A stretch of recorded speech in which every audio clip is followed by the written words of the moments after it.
Thanks for joining us, everyone. This is the international special for the England versus Albania World Cup Qualifier that's taking place 5 o'clock kickoff over in sunny Albania. Joining me as usual is my wingman, my co-host, Duke. How are you, sir? I'm very well. I'm very well indeed. I'm not feeling it, Gatesy. To be honest, these international breaks drive me mad. I'd rather be sitting here getting ready to, talk about West Ham going against Wolves or, the next game of the Premier League. This just drives me up the bloody wall. But I get it, and I get we have to get these games in somewhere because they're the qualifiers for the World Cup and that, and everything else that obviously fell apart afterwards. But we'll wait. We've got to get through it. But it's not something I'm overly bothered by.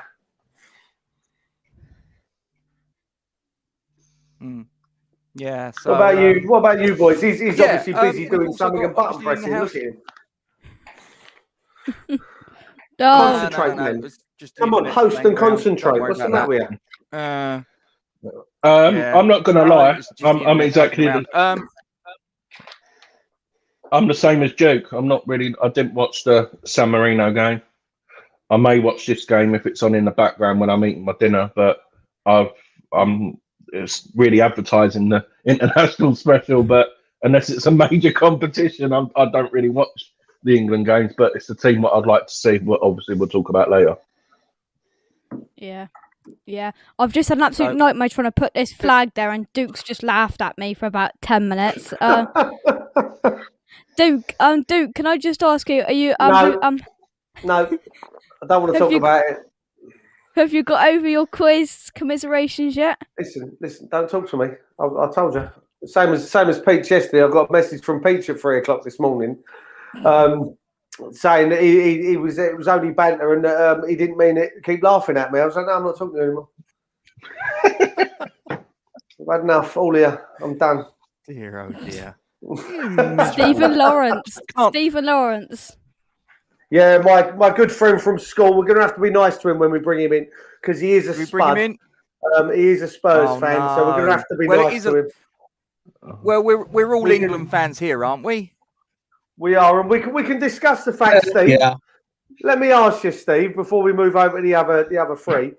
What is this obsession that, as a country, as an international team, we need to have Eric Dyer in this squad? I mean, from what I get, like a lot of Spurs fans do tell me that he's awful. Can you tell me what the obsession is with him? He's a great defensive midfielder. He's not a centre-back. We've already got one of them, though. He came over to us from Ireland, if I remember rightly. So we don't need another one. We've already got one that does that job. So tell me, I mean, listen, when we played you a few weeks ago, I've got to say that he was quite poor for you guys. I think he played centre back in that game, and I thought he was quite poor. I really don't see what he offers to the England side. To be honest with you, tell me, talk to me. To be honest, I think him and Rice will be good in those positions. Sort of like at the moment you would say Rice is the better player in a defensive midfielder, but Dyer's not at the moment. Back. No, but I'm saying Dyer's definitely not a centre back. I don't know why. It wasn't just Mourinho. Pochettino played him in there as well. But when a couple of years ago when we finished third in a 2-horse race, as everyone likes to point out, he was really good in that midfield. The spine of the team was really good, but he threw his toys out of his pram, said he wants to be a centre back, and for some reason they let him. And I really don't get why. Do you reckon he's in there because he can play those two? Well, you say he can't be a centre back, but because he does essentially play those two positions, that's going to be the only reason he's there. You reckon? Southgate is very influenced by Terry Venables, and Venables always liked players who can play in different positions. So when and especially if you go for a tournament, it's better to have players who can play in different various positions. yeah, that's probably the only reason why I could see him there. To be honest, it's like Harry Maguire. I don't think Harry Maguire's a decent centre back. No, I bet if Michael Dawson, I think the other if five Michael of us Dawson agree was with you, still mate. playing live, if Michael Dawson was playing now, he'd be like thinking, if he's worth 80 million, I must be worth double that, you know? Yeah, we all have that. But he needs someone else around him. He needs someone else around him to make him look good. But yeah, so with Dyer, he's not playing today now, is he? So that's, I don't know. To be honest, I haven't seen the lineup. No, James, it was on Jake, have anyone seen them? earlier. Have they been announced yet? No, Dyer was announced earlier that Dyer's not playing. Oh no, such a shame. Okay. To be fair, if I'm being honest, Stephen, you've come on a West Ham channel when you're that worried to wear a Spurs shirt that you've got a Barcelona shirt on. Yeah, if I come out, look, Barcelona there. Got loads of Barcelona. He's more Barcelona. I think I've only ever seen you in Barcelona stuff, Steve. I don't think I've ever seen you in the Spurs gear. So yeah, fair enough. Well, during lockdown, the Spurs stuff don't fit anymore. Fair enough, James. It's right. It's kind of the right colour, isn't it? Claret and blue. Actually, you know what? Why am I taking Rob? This is your show. Get on with it, will you? Ain't my show. Well, it is. You're the one. You're the one that does James, all this. talk to me. Crap. Your thoughts. Well, okay. Talk to me your thoughts on the upcoming game, please. Big game, mate. Big game. I'm a bit fearful for Rice in this one. I really am, because Albania are dogged. They're going to get stuck in. They're going to be tough tackling, and it's going to be like, this ain't going to be a walk in the park for England, so to speak. And obviously, as West Ham fans, we don't want to see Rice anything happen to him. Do you know what I mean? So it's a big game all round. I think it's a comfortable win. I think if we score early, we roll them quite comfortably, 3-0 probably. And yeah, I just think to myself that, like, if we can get Rice through this game, and all barring any injuries, I think that the Poland game's a bit more technical, if I'm honest, because they've got some more technical-minded players. But Albania are more sort of, let's get stuck in, let's basically have a row, basically, and have a fight, be a bit dogged, and that's what it is with them. So yeah, a bit nervous about this one with Declan, especially in midfield. Part of the central midfield is like the engine room, isn't it? So yeah. Fair enough. We've had a question come in from Steve, so we'll go round the room. We'll start with you, Stephen. First timer, so we'll let you have this one to begin with, and then we'll go round. So, who's more reliable, Dawson or Maguire? Yeah, Michael Dawson. I'll say Michael Dawson. No, you know the great place. I tell you, you're full of it. You're in there. I tell you what, I should have just left you in the green room. I shouldn't have bothered. Should have done. You mean Craig? Look, Craig I think you might mean Craig. Be honest. No, Craig Dawson. No, of course I don't know who you meant. Craig Dawson. Craig Dawson is a steal.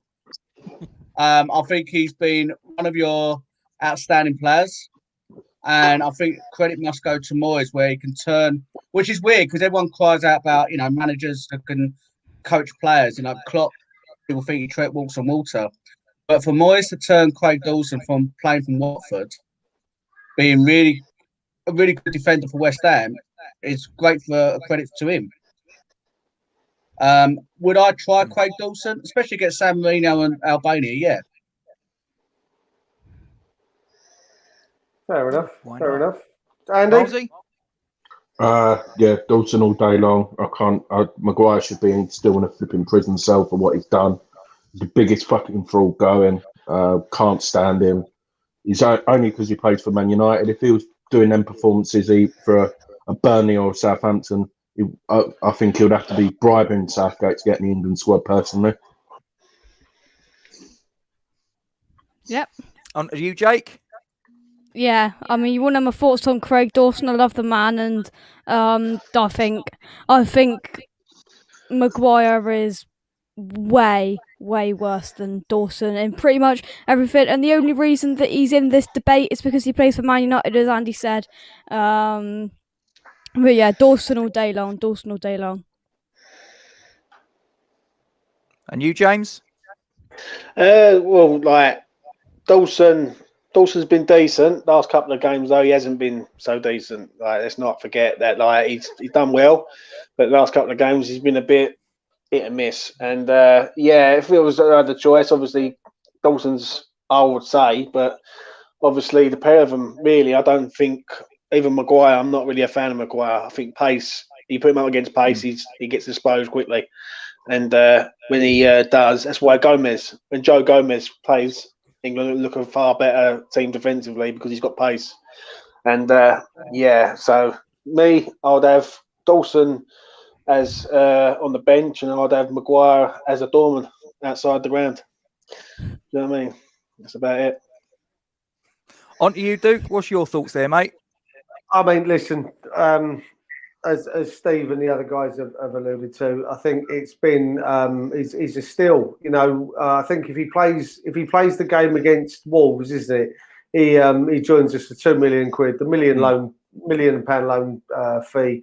He comes in and he joins us for a little over £3 million. Now, for me, that's a laughable fee on two counts. At the start of the season, if you turn around and told me we're going to pick up Craig Dawson for £3 million at the end of the season, I'd ask you what you're wasting £3 million for on someone like Dawson.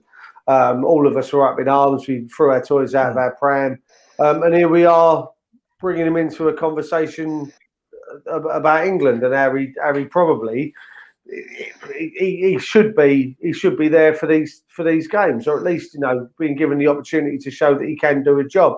I think Maguire, £80 million is incredibly overrated, and for me, just on form for this season, to be fair, I think Dawson deserves to be in the England squad. So I'd pick Dawson over Maguire in this all day long. Fair enough. I got a few questions that I prepped last night that I wanted to go through. So I'll start with this one. Start with Milesy and we'll go round. Yeah. Should teams like San Marino be made to pre-qualify for major tournaments? Now, I'm not being funny. Good luck to San Marino, but let's just have a little look for the benefit of those of you that are watching this that are not sure. That is the stats for the San Marino game. Now, 32 shots for England, 15 on target, 85% possession, etc., etc., etc. Now, with the best will in the world, what on earth are they doing against teams like England, Poland, and all the rest of it? And the same goes for teams like the Faroe Islands and all that. I mean, should they really be in against teams of an elite level like England, Andy? No, they shouldn't, mate. There should be like a tier system, like what the Nation League is in. Sorry, Joe. No, go on, carry on. I want to be able to jump in after you because I've got some strong feelings on this one. Oh, okay. Sorry, mate. Yeah, no, I would. I reckon there should be a tier system. So, say for example, there's four teams in a group. What you already do. And then there's another team below, and then the other team play 4 games, and then like the groups join. So that gives like you split basically the tier system in half, and then they get promoted and you play them on the last 2 games or whatever to give them a chance of even winning some games. But they shouldn't be anywhere near this qualifying.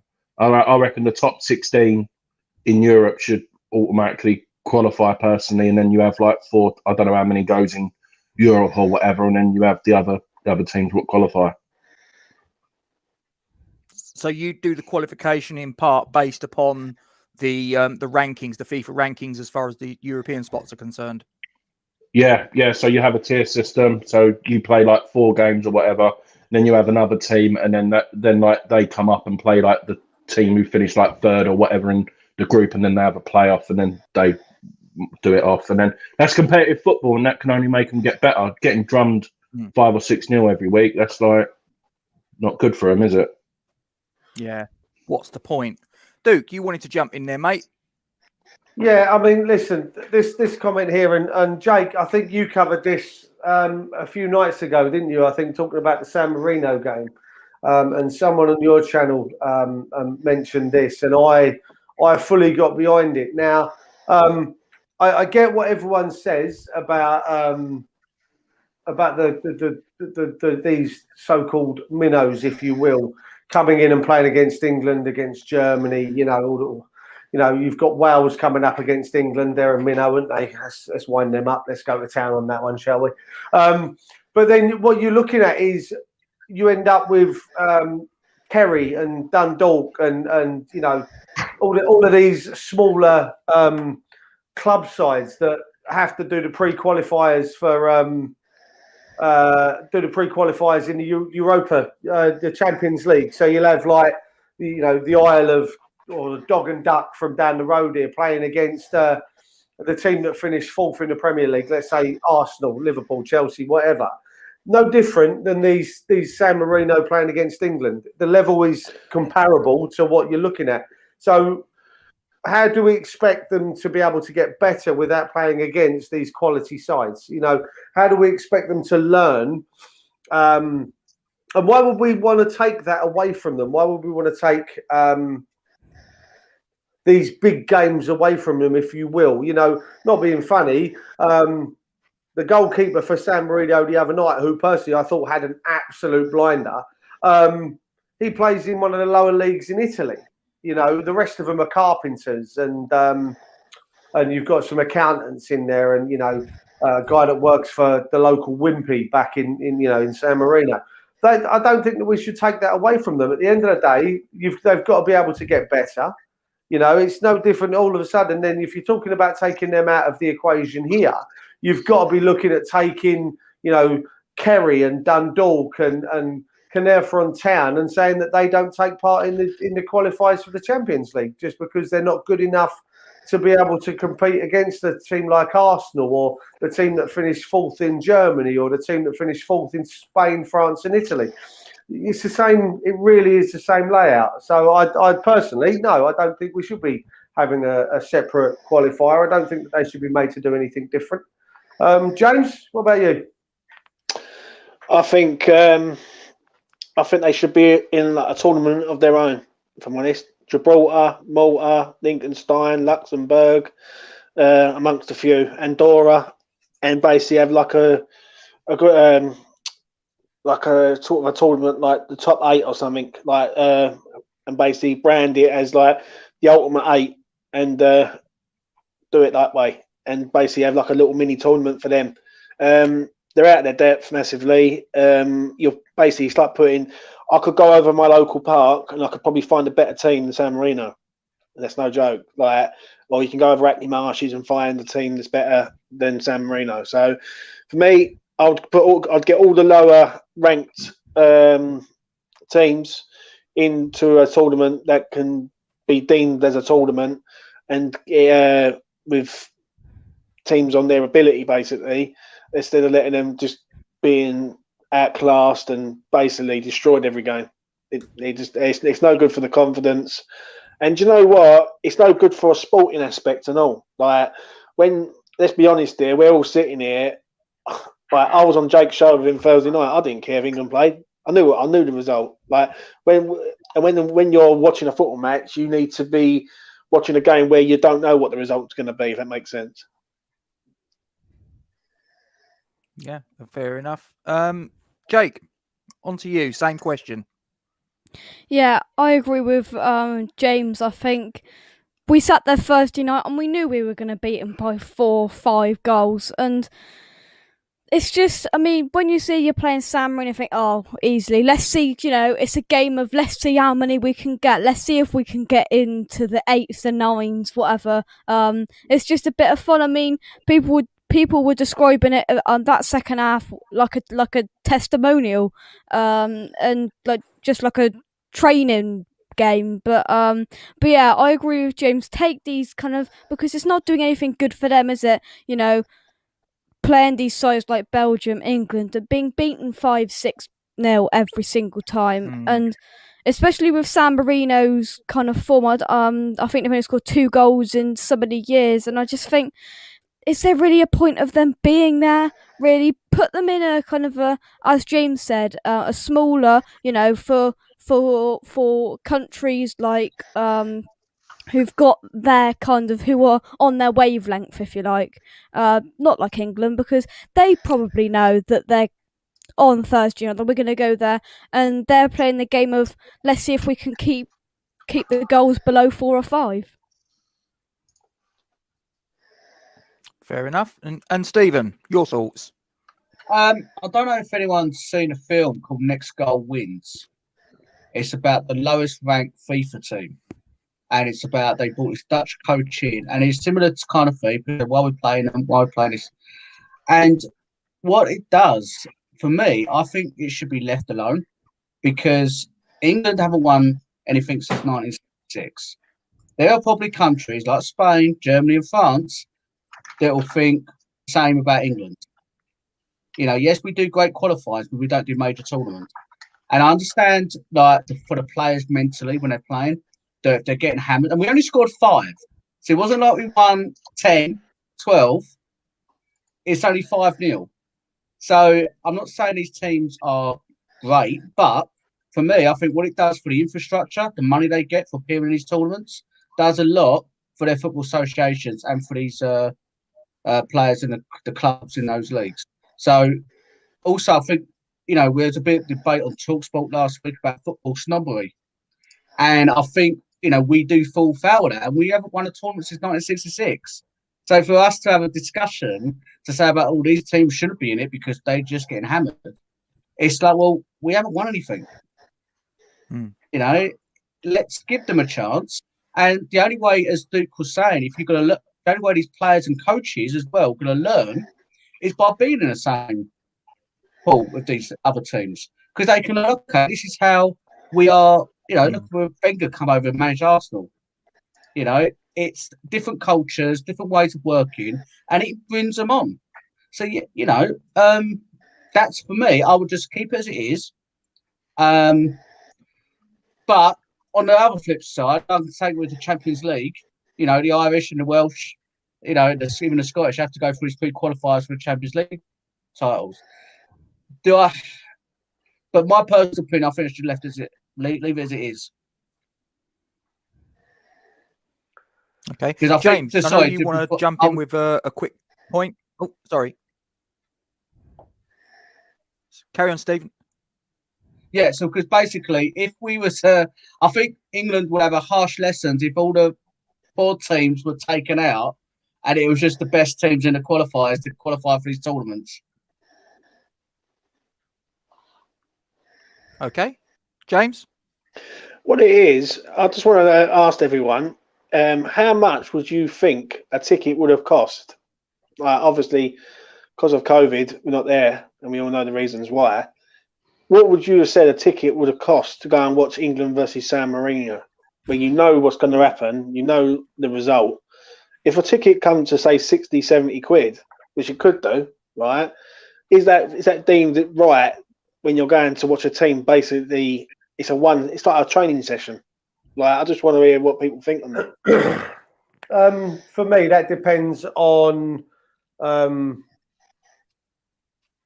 whether you're willing to pay it, James. To be fair, if you see what I mean, you could say that you say it's like a training game or whatever.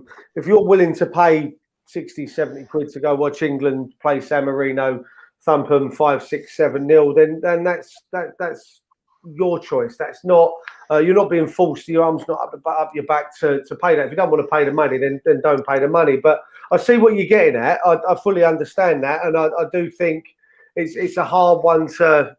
it's a difficult one for me to be able to turn around and go. I wouldn't pay it. Now, if I had the money and I wanted to go to an England game, yeah, I'd go. But it's not just that. It's not just that. It's like a family thing, isn't it? Like, you've got kids. Like, you took your kids to football.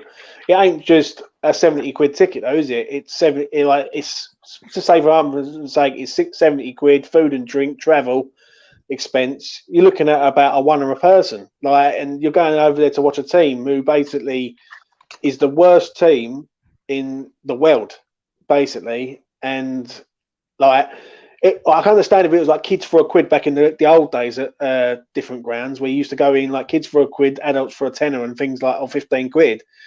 But we're in a different generation now where it ain't like that. And you know what I mean? I just don't know about you, but I think with this sort of San Marino thing and Andorra thing and all that, these teams are they're not teams. They're just local lads playing for a country that they live in. and that's it. It's just like it's no different if you was like had a team from the Isle of Wight or the Isle of Man. It just said right, you're gonna make it a nation. Do you know what I mean? It is like, and it's just I just think that the money aspect of it.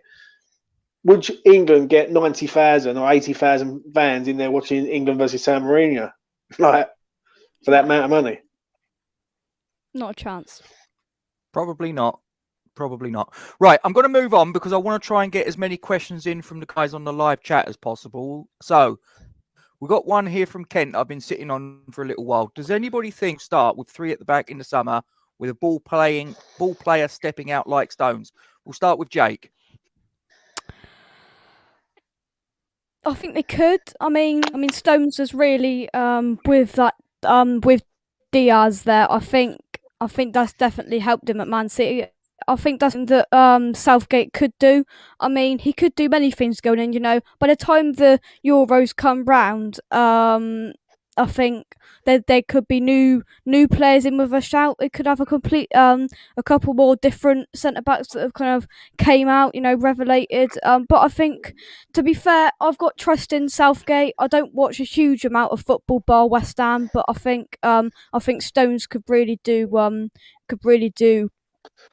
a job in there because he's been superb this season. Fair enough. Milesy? No, I agree exactly what Kent says. 3 at the back for me. As you'll see my selection later, I think Kyle Walker as the third centre back is the reason why we were done so well in the last World Cup. His pace and his recovery, and I would stick Connor Cody. That would be my starting 3 because that's Connor Cody's bread and butter. What he plays for Wolves as well in that back 3, and I think his football brain is up there, and he's probably on John Stones' level for football brain, but obviously with his feet, Stones is miles above everyone else. Stephen, your thoughts? I don't like playing 3 at the back, especially when most teams only play one man up front. I think it just leaves the defence just standing there. They're not got any players to mark, and if they do go too forward, you've got a lot of space at the back. For me, I would like to see, if you follow the Barcelona model, having that defensive midfielder as that third centre back in the middle. So someone like Rice or Dyer, you know, someone like that who can float in between defence and midfield. Because then you've got an extra man in midfield. Steve, you didn't just compare Rice to Dyer, did you? Come on, tell me. No, he didn't compare him. I didn't compare them. I just said they're the only 2 that come to mind. And also, Michael Dawson's retired now. So, yeah. So, I would say, for me, that's if you're having that kind of like Mascherano for Barcelona, that's what he was doing. He was coming between the defence and midfield. So, you've got that, you're not taking away from your midfield. So, it's that kind of, that's what I think you should do. John Stones is okay, but I think his decision making is not always great, but he has come on bounds with playing against the centre back he's got at Manchester City. I tell you what, Steve, you say that. I watched. Strange you mentioned that. I actually watched the highlights last night of Euro '96 on YouTube. I went from watching Jimmy Bullard's Off the Hook podcast video thing on YouTube to watching the highlights, and that's exactly what Venables did in Euro '96, I think, against Scotland. He actually played 3 at the back with Neville Southgate, Neville Adams, and whoever the right back was, Neville Pearce, and then he had Southgate sitting in a hole behind the midfield 4. So he actually played a 3-1-4-2. So yeah, it's very much like Steve just said there. It's only 24 years ago, 25 years ago. I'm not a fan of the 3, mate. I think only Connor Cody plays in that position as a 3. Mings don't, Maguire don't, Stones don't. Do you know what I mean? So it's not for me. I think it's too negative, if I'm honest. I like a 4-2-3-1 system. When people say about putting Kyle Walker back there, Kyle Walker makes too many mistakes. He chucks a foot in, gives away a penalty, and does. Let's be honest, the only reason why Kyle Walker goes there because he's in his pace. and that is it. Because as a defender, he can't defend. So for me, I'm not a fan of the free. I don't like the free. I find the free setup, the ball playing player. You can play that with a 4. Do you know what I mean? Just have two midfielders. Do you know what I mean? And then have it be a bit more offensive. If England are going to go anywhere in any tournament, they have to be a bit more positive in their play. And that's basically it, really. Yeah. Duke? Yeah, I mean, listen, I agree with what James just said. I agree with what Steve just said there. 3 at the back, kind of. If you've got 3 centre backs, you're kind of taking away from if you're playing against someone that doesn't have got the one striker, if you will, they're kind of standing around twiddling thumbs and scratching each other's backside. So I'd rather see two go full. You've got 2 centre backs. You'd have someone like Rice or Kelvin Phillips. I can't even bring that comparison into it either. That makes me cringe. But you've got one of those 2 sitting in front of a back 4, but the 2 wider players can get forward. You'd use Walker on his pace. That for me is where I'd go. I can't stand. I can't, like James says, it's very negative with that kind of that setup. But is what it is. But when you play teams like Belgium, for example, who have 3 people, France with three forwards who stand there and don't do nothing, what do? It'll be 2 versus 3. No, because then you still have your Declan Rice or your. Yeah, but the problem is with it, Andy, and I'll be straight with you. There's only one player in that England team who plays in a 3. That's Connor Cody. The rest of them all play in a 4. Like Mings plays as a 4, Stones plays as a 4, Gomez plays as a 4. So it's a bit. You're asking 2 centre halves, and you can't really rely on Walker. I'm sorry, but Walker's a left back, right back. He's played both sides. But that's what his job is. You can't keep putting players into positions where if he's up against, he makes too many mistakes in that position. I just think a 4-3-3.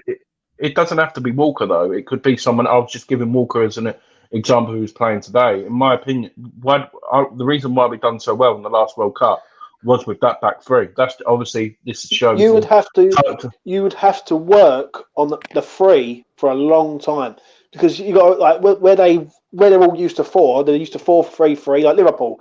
Liverpool play with a 4-3-3 system. Let's have a think. It's Manchester United 4-2-3-1 system. You got Chelsea. They play with a 4-2-3-1. The only team that I can think off the top of my head, even Man City to a point, they play with a 4-3-3 with mobile strikers, and it's not like any of these teams play a 3-4-3 or a 3-5-2 or anything like that, and that is a problem. Yeah, I get what you're saying, but you could say exactly the same thing of a team who plays 4-3-3 or 4-4-2. These are professional football players. They can adjust to how they play. It's not like Connor Cody. Connor Cody plays 3 at the back, like what you're saying. So you're saying you wouldn't put him into a 4? No, I wouldn't, because there's better centre halves than Connor Cody there. And Mings, Stones, Maguire, Gomez. You think Mings Cody? Yeah, I think so, mate. I think he's better than Cody. Yeah. You've only got to look at, and the way I look at this, and I don't know if everyone else agrees, you've only got to look at Villa's clean sheet record this year. I think that's due to their goalkeeper, personally. I don't think that's to do with Villa's played with the Zach back 4 what they did last year, and the only difference is the goalkeeper. It's like us with Fabianski. Yeah. But yeah, this is England. But yeah, I know what you mean. Yeah, we've got the lineups in, haven't we, Jake? We have. Ooh, here we go. Let's get this on screen. So, do you want to just walk us through it, since you're the one that's got your hands on this, young fella? Yeah, they've mixed around with the numbers and the positions. This is going to be annoying. So we've got Pope in goal. I think we've gone with a back 4 of Walker, Stones, Maguire and Shaw. Midfield, Declan Rice starts in there with Calvin Phillips. Mount starts in there as well. I'm guessing Foden in the number 10 position, and then Kane and Sterling somewhere. up top, you know, playing that kind of role. But Lingard's dropped to the bench, even though he had a man of the match performance. But Rice starts. Maybe he's saving Lingard for the Poland game. Who knows? Don't like that team. What are your thoughts on that? So, Duke, mate. Duke, talk to me. That's the lineup. What do you think? Jay, can you bring that back up again for me, buddy, please, if you would? Gatesy, I'll do it. It's all right. Hang on. Oh, Gatesy's got it. All right, lovely. Right. Right. I'll ask you the question. We were talking a minute ago, weren't we, about these sides. Now, for me, Albania are, without being disrespectful, maybe only two, possibly three steps up from the likes of San Marino, in my opinion. I might be wrong. You guys might think differently. Why in God's green earth have we now gone with two central defensive midfielders? I don't like it. I would have rather have seen, if they're going to do it, go 4-1-3-2, like James was advocating earlier. I did it. 4-2-3, whatever. I don't see why we have to go with both Phillips and Rice in there, unless he's going to push Rice more into centre midfield. Like you say, Foden in a 10, just in front of probably, or even Foden alongside Rice. And then you two wide ball. No, it's hard. No, I don't like it. This game is crying out for James Ward-Prowse, 100%. Do you know the one that I'm shocked about, and I thought he played phenomenal? It's the first time I've really seen him. Is Bellingham. What has Bellingham done not to play in this game? I thought he was phenomenal. He's a cracking player. Yeah, agreed. I can't believe that. It's a bit strange, guys, isn't it? Yeah, I agree. I think having those two defensive mids in it does seem a little bit. I mean, this is a team I've just looked. They're world ranked 66. We should be putting this lot away, shouldn't we? Yeah.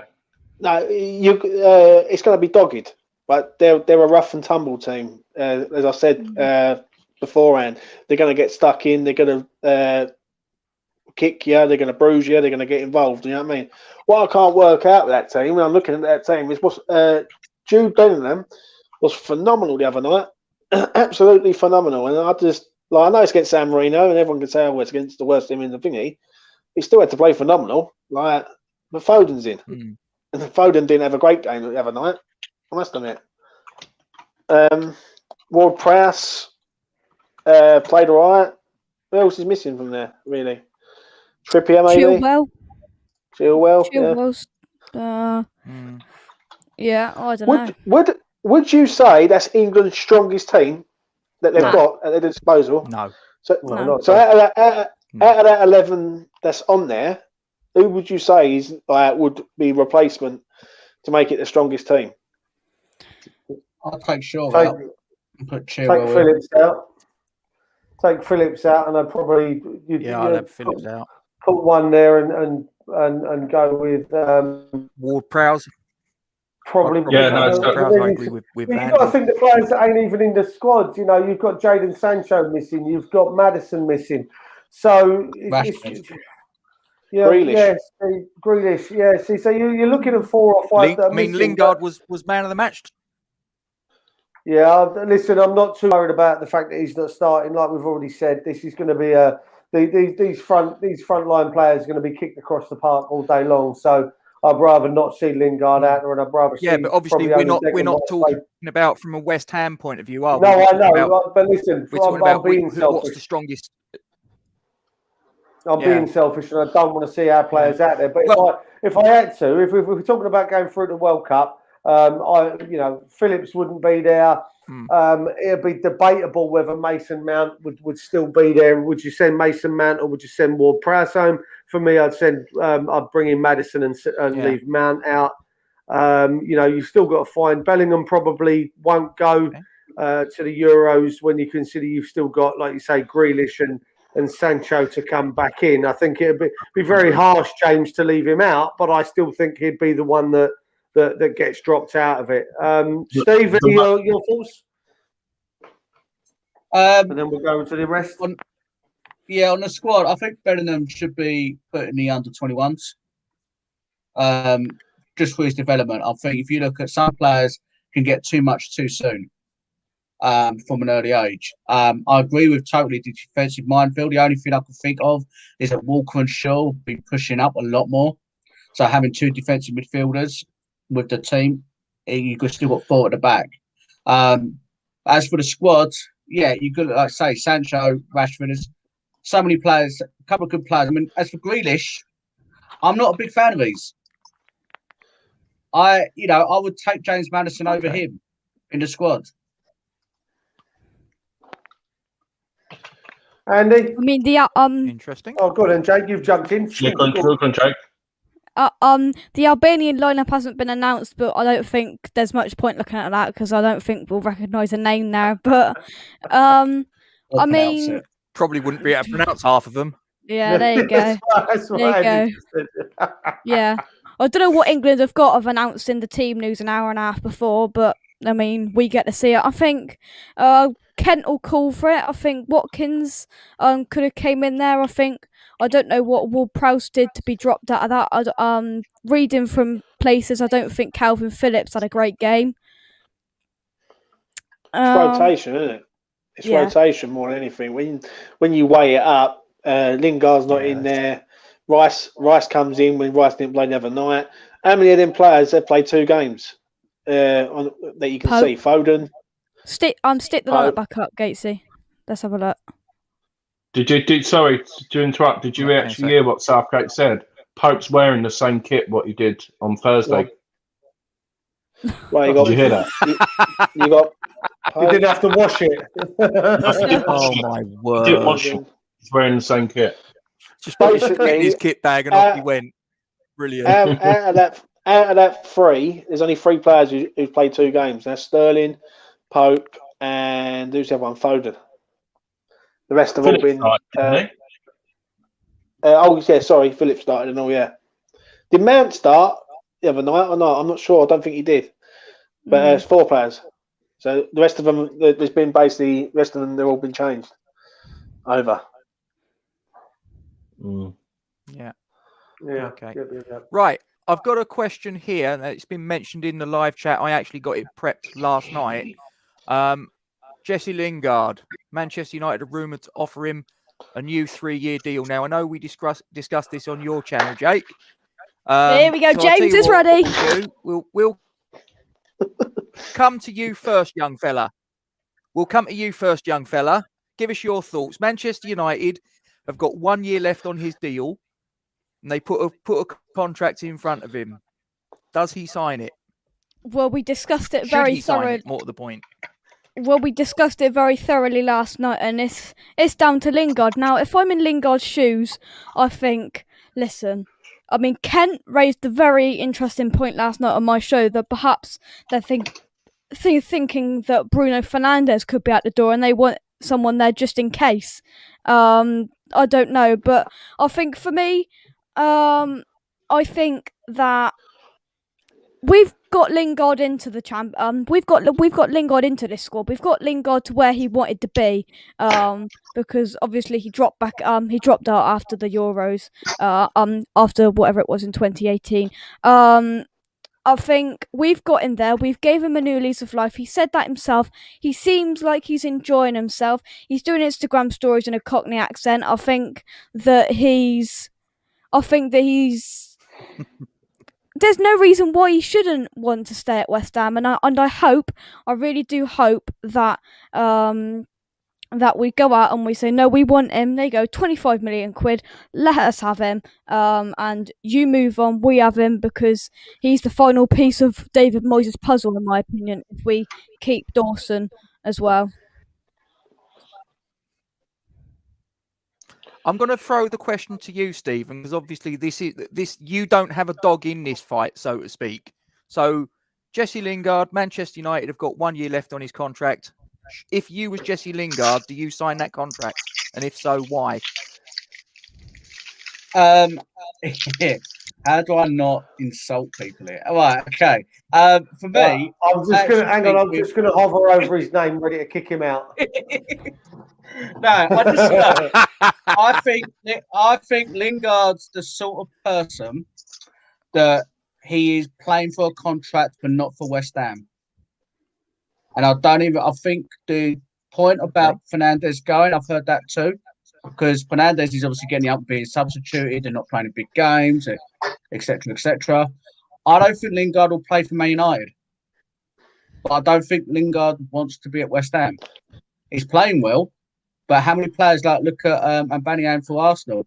If we go back a few years, Adebayor for Spurs, when he was on loan, one of the top strikers, got his contract, well, sit on the bench.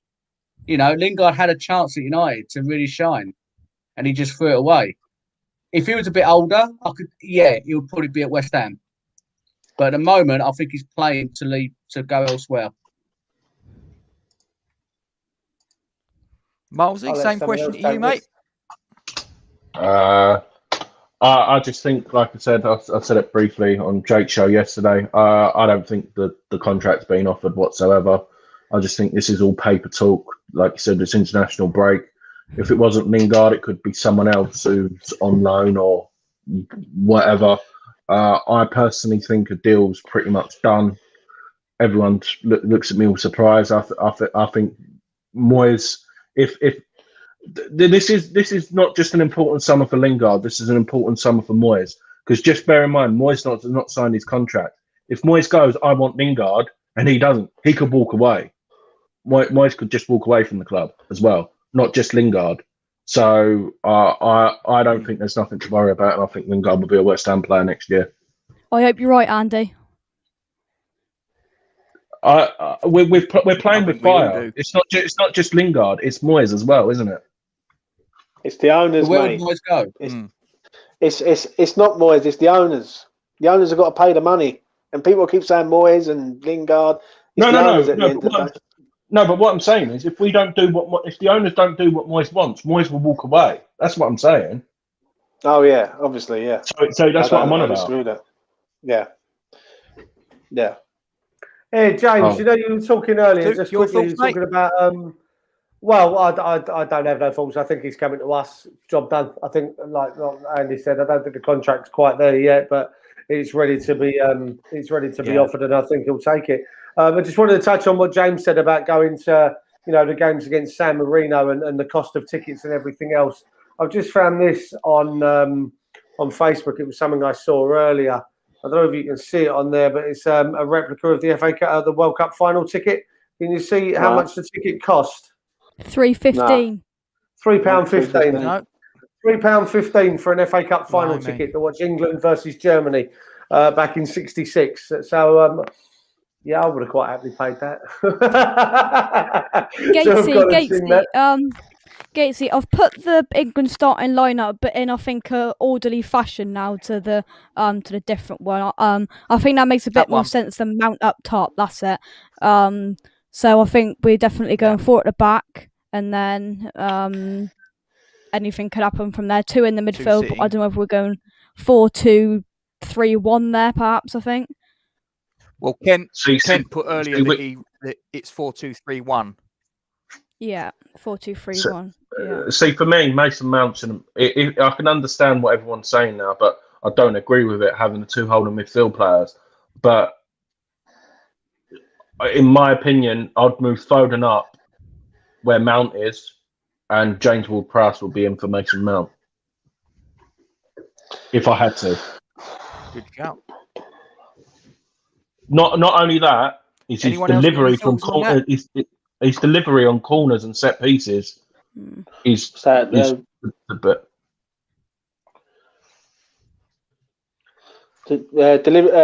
On Lingard, the 3-year contract. Me personally, I think this is all smoke and mirrors, mate. And if I'm honest, and I'm a bit concerned by it, if I'm honest. Let's go back a year ago when Lingard was sitting in the reserves and Solskjaer didn't fancy him. I don't think he's going back to Manchester. That's not the issue that I have. What the issue I have is basically come the summer, United will offer would offer it. I don't think he's going to do it, but other clubs are going to come in. There's going to be a bidding war. And let's be honest, as fans here, we know what our owners are like. If someone comes in with a higher offer and West Ham don't match that offer, they haven't got to accept our offer. I'm not saying Lingard ain't going to. And let's be honest, Lingard, he's a footballer at the end of the day, and there is no loyalty in football, I'm afraid. He might wear the shirts. Do you know what I mean? Frank Lampard Jr. wore the shirt, and then he starts kissing the Chelsea badge against us. So let's not kid ourselves and think like he's a West Ham hero all of a sudden. He's doing good, and I respect him for doing good. But you've also got to understand that money talks at the end of the day. And if a bigger team comes in, or a team that's got higher pedigree of European football, there's no loyalty, and he'd say, you know what, thanks West Ham. I had a great 6 months there, but obviously I've got to go somewhere else, and that's the fear. You know what I mean? In regards to the contract for Man United and Bruno Fernandes ain't going nowhere. My best mates are a Man United fan, and he said it's all smoke and mirrors, because the reason why he's doing that is because he wants to see Manchester United need to spend this summer. They need to give Solskjaer a lot of money to make them a better team, because Manchester United are miles behind City. And as we all know, going back 20 years ago, Manchester United was never behind anyone. They was the top dog, and they're like a poodle in this race. So, yeah, going, as I say about Lingard, good player. I'm hoping it works out, but I'm fearful. I think Fair enough. We're coming into the final 9 minutes or so. Yep. We're coming to the final 9 minutes or so of the show. So we're going to go, we'll start with Stephen. Give us your score predictions for today's game. 3-0 to England. Job done. Easy Milesy? enough. 5-0. Ooh. Go on, 5. Miles. Kane. As much as I hate him because he played for the team up the road, Harry Kane's going to be the difference. Can you imagine how many Harry Kane would have scored the other night? 100 miles and running, as Peach would say there. That. Oh, he'd have got an absolute hat, wouldn't he? Yeah, 5-0. Young Jake? Kane hat-trick. 2-0 England, job done. Move on to I think we then move on to the important game of the international break, which is Poland, which I think will give us a bit more of a push. And I'd like to see, if we sit here when that lineup's announced, I think we'd like to see our strongest side that we've got out there. I'd like to see Lingard in there. I'd like to see some other players in there to really go at Poland. I don't think Fabianski starts for Poland. I think Szczesny does, but he might be on the bench. I don't know. James, your score prediction?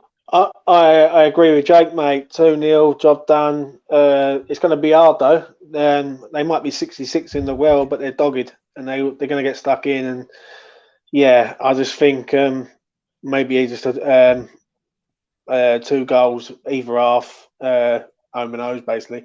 And you know what? I hope it is like that. I hope it's like a relaxing game, because if it is a close game, for my West Ham hat here, I want Declan to be fit. And yeah, that's all I'm going to say on that. You know what I mean? So 2-0 for me.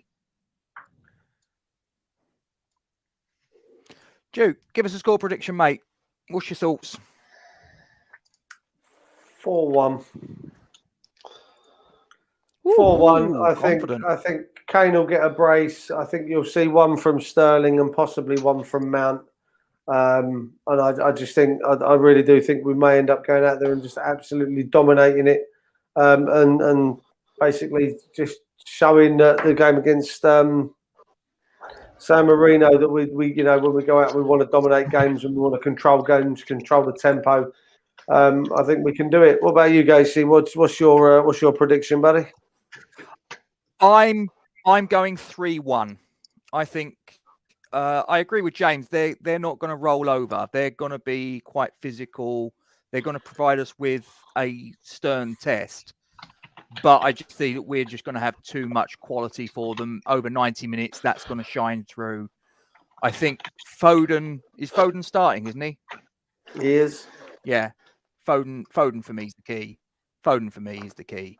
That kid's got so much ability. He can unlock defenses just like that. I think his quality will tell. Harry Kane playing up top. I think he's had a nice rest the last week or so. I think he'll be fresh. I think he'll be raring to go. I see him absolutely terrorising their back line. I think this is a comfortable 3-1 victory for me. So, job done. Move on to Poland and hopefully get the job done there. Because, to be quite honest with you, I think that this game will be, or this qualification process for England will be decided between the two Poland games, in my opinion. Possibly Hungary might be a little bit tricky, the away game, but the rest of it, I just see if we can come through Poland and get at least 4 points, I don't really see that we're going to have any problems going to Qatar in 2022, in my opinion. But there you go. Go on, Gatesy. Anyway, before we wrap it up, gentlemen. World Cup. Ugh. So this is my usual shout out, ladies and gentlemen, for Isla's Army. If you don't know who she is, she's a 6-year-old girl. She's suffering with neuroblastoma. This is a really rare cancer that afflicts children in the main. Really aggressive. There's no treatment for this on the NHS, so the family have got to stop what they're doing. They've got to take this little girl wherever it is to get the treatment to save her life. Now, they've got to pay for the bills as far as the treatment's concerned, travel expenditure, accommodation, living costs. They've still got the bills coming in the UK. This is really expensive, really stressful in the middle of a global pandemic. It's absolutely ridiculous what this family are having to go through. So it's something that we need to try and come together. Those of you that are watching, whether you're West Ham fans, whether you're football fans, or whether you're just decent human beings, I ask you, if you've got any spare funds that you can put into this tin, please do so. There's a PayPal account. There's a Just Giving page. So, we need you to try and sort of dig deep. The more the merrier. It says there £1 for Isla. If all you've got is a quid, stick it in. Fine, fair enough. The more you can put in, the much better it is for her. And the truth of it is, guys, is the clock is ticking. That's the reality. This little girl is very, very sick. She needs help. She needs it like 5 minutes ago. And with every day that goes past where there's no treatment that's on the table for her, is more odds that's being stacked up against her. So we need to try and find the money to try and get her safe, fit, and living a strong, long, happy life. If you can't put anything, then I appreciate your time. The only thing I would ask you to do is to take this message and share it to all your contacts, get the momentum going behind it, and try and sort of help this family out. Thank you very much indeed for listening. So that's where we're going to wrap it up, ladies and gentlemen. Thank you very much for joining us. Thank you for coming behind enemy line, Stephen. Very brave of you. Anytime. Not too Appreciate it. Milesy? No. Milesy, thanks for coming, mate. No problem. Anytime. James, thank you for your attendance. No worries, mate. And Jake, thanks for coming, my friend. No worries. Appreciate it. Duke, I'll see you on another stream. Yeah, just to quickly touch, I've only got 2 days left to record a certain Tom Jones song. Jake, isn't that right? I've only got a couple of days left to get this done. So if anyone knows a workaround with some copyright, so I can. We agreed. We're doing it. No. Oh, you agreed. I wasn't involved in this. What's happening? No. Season at the pub. Oh, we had last time the season. Come on. Yes. Come on. No. Don't weasel out. Last game of the I season. thought, in Duke, the you pub, were doing we're gonna it. Record it for posterity. We're doing He's going to do it. He's going to do it in the pub. Oh. We're doing a live show from there. I'm turning up as well. We're going to stream it. Yeah, we're streaming it. Don't you worry. We're going to embarrass him thoroughly, like you did yesterday on your quiz. Doing Oh, sorry about that, Duke. green come on, grass boys, of home. Gatesy. All Oh, right, he's I've got gone. rid of him. No, I've got rid of him. Oh. I don't want him talking about the quiz. He can go away. Check it out on West Ham Unofficial. 8-2. I'll tell you what, you can go and all. Off you go. Right. Enough of your rubbish. All right, boys. I will catch you. Joining us, catch you ladies during and the week. gentlemen. Yeah, Subscribe. Take care. Stay Hit that like safe. button. Oh Take yeah, care, man. drop a like on the video, comment, subscribe, share. You know the drill. Yeah. Crack on. Have a good day, guys. Come on, Stay you safe. old heads.